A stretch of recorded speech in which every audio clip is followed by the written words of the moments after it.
The Navajo Nation has been hit very hard with the COVID-19 pandemic. There have been hundreds of cases attributed to the virus.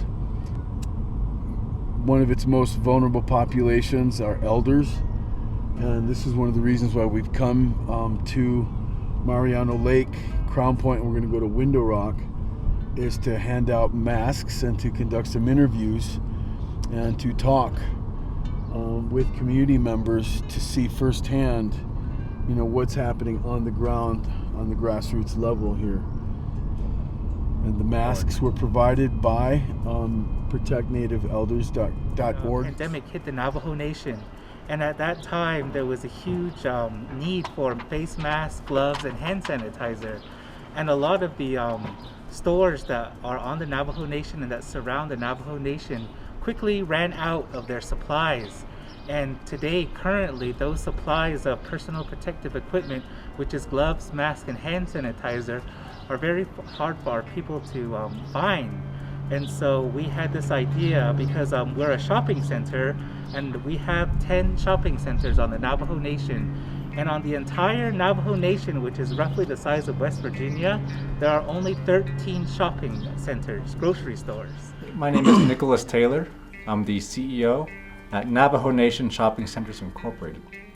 In addition to groceries, it's just personal items needed to raise a family. Diapers, if you have kids, if you have elders, same thing, diapers. If not that, it's medications and perhaps clothing, shampoo, toiletries, basic toiletries.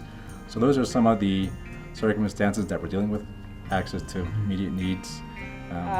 One of the issues they're having is the products aren't in the store, or they're having to drive far away, like Albuquerque or Flagstaff or Farmington. So these are... Yeah, so the reference that folks use for determining the size of the Navajo Nation is West Virginia, approximately that size. I believe it's 25 million acres.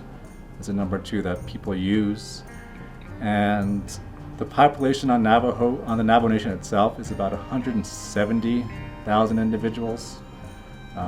Total population, including people that live off the Navajo Nation, roughly 350,000 people.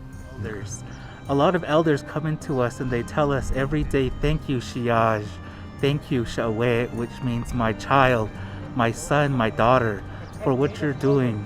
Because a lot of what we're giving to them, they can't find on their own. And we see a lot of elders that wear the surgical masks, and those masks are dirty. You can see that they've been wearing them over and over and repeatedly. And so by giving them the fabric masks, we tell them that you can wash these and reuse them. And we do have a lot of families that send in their children to us. We see their children coming into us and they're telling us that their mom, their dad, their grandma, and their grandpa are at home and they're scared to come out because of COVID. And elders typically live in a homestead area. Their nearest neighbor might be a mile away, so they're pretty isolated. And elders don't venture too far from their home. They probably only venture maybe 200, 300 yards away. If they have livestock, maybe half a mile, but that's about it. And they don't want to do any grocery shopping. They don't want to go into town. They're not used to doing the things that they were used to doing before because of the pandemic.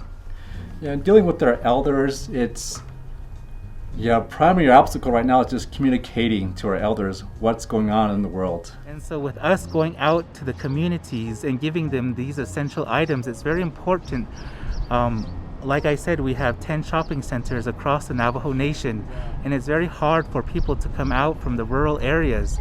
The Navajo Nation is roughly the size of West Virginia, and by doing what we're doing, it really helps those people in the grassroots areas. And so, with this initiative, we're really happy that, of the donations that we're getting from various organizations, including Protect Native Elders. And from what I've interacted with Protect Native Elders and understanding their mission and what they've accomplished so far, their heart and mind is in the right place when it comes to focusing on their elders and protecting them. So if you are interested in helping Native American elders and would like to contribute in any way, please visit protectnativeelders.org. There you're able to contribute any kind of amount of money or words of encouragement or support to assist and help Native American elders in America. And we appreciate what you guys are doing for us, and from the bottom of my heart and from the bottom of many, many people's hearts, we want to thank you very, very much for what you're doing. Please donate to protectnativeelders.org.